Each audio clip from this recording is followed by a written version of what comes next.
Power of prayer, our sages tell us, is enormous. In our portion this week, we have the interesting law that if someone killed someone unintentionally, was negligent, and because of his actions someone died, he has to go to a city of refuge. In Israel, there were a number of such cities, and he would have to live there till the death of the high priest. Then he can go back to his city, live wherever he wants. But until such moment, he had to stay in the confines of the city of refuge. A form of prison.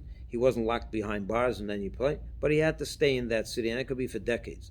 So the rabbis tell us that an interesting custom developed in ancient Israel.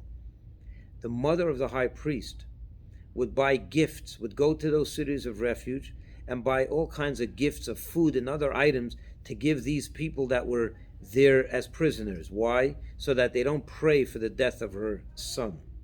Because after all, their freedom depended on the death of the high priest.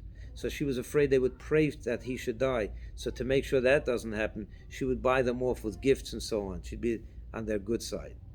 Now think about this. Here's a person of low spiritual character.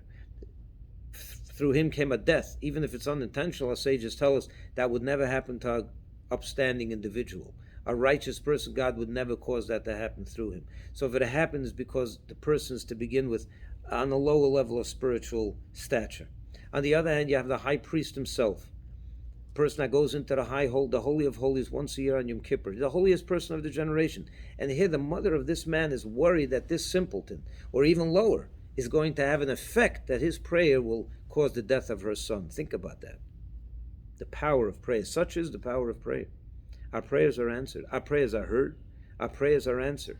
Though they always answer the way we want them, not necessarily. But they are answered, and they have tremendous effect. So even if you prayed for someone, and that person did, let's say for someone's health, or let's say in the last few weeks, millions upon millions of people prayed for the victims of the Champlain Towers in Surfside. No, we did not have any survivors. But does that mean these millions of prayers were wasted? Absolutely not.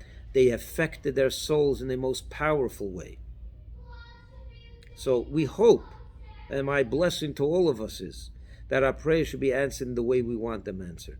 You're praying for a sick person, you should be healed. It should be actually answered the way you want. But even if not, that prayer has tremendous power. And it was not wasted. It affected you, it affected that person for whom you prayed in the most powerful way. And may God help that we should continue to pray, and our prayers should be answered the way we want them to be answered. And if you can pray, it's a daily. If you can pray daily, that's great.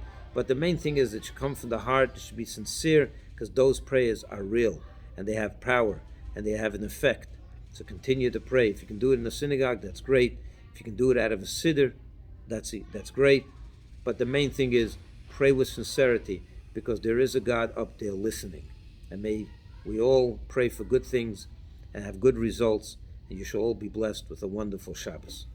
Shabbat Shalom.